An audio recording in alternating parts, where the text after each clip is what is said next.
Балалар, көңіл күйлерің қалай? Күшті! Менің қолымда дорбадан нелер бар? Асықтар. Дұрыс айтасыңдар. Сендер қанталапай ойын білесіңдер ме? Иә! Олай болса, ойынның шартын түсіндіріп өтейін.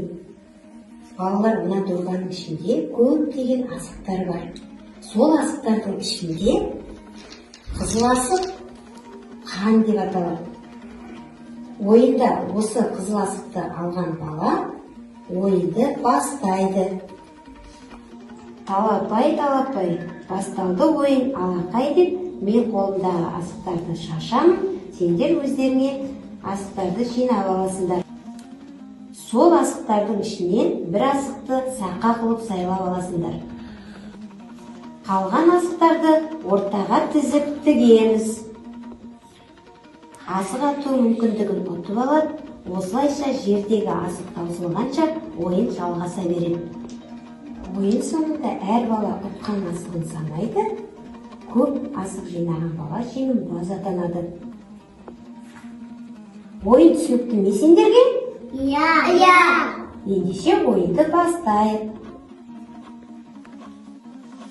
Талапай, басталды ойын алақай.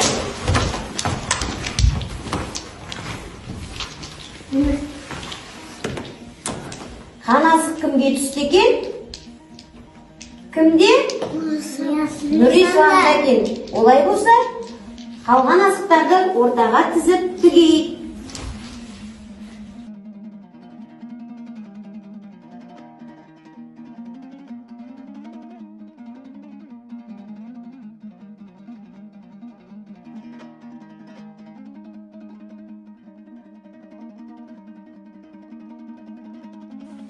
Ойында қан асығын жеңіп алған Нұрислам ойынды бастайды. Сақа асығымен ойын жүргізіледі.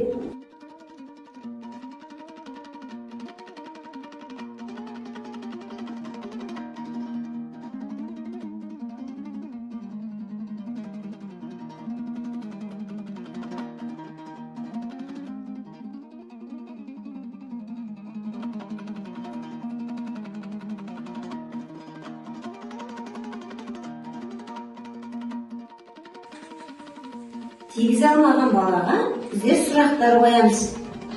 Асықпен ойналатын қандай ойындарды білесіңдер? Қанталапай!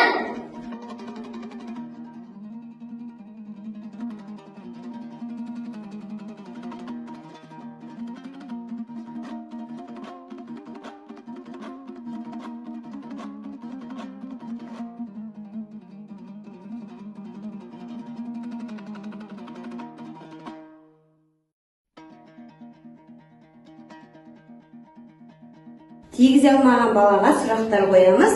Сақа деп қандай асықты атаймыз? Сақа деп қандай асықты айтамыз? Үлкен асық.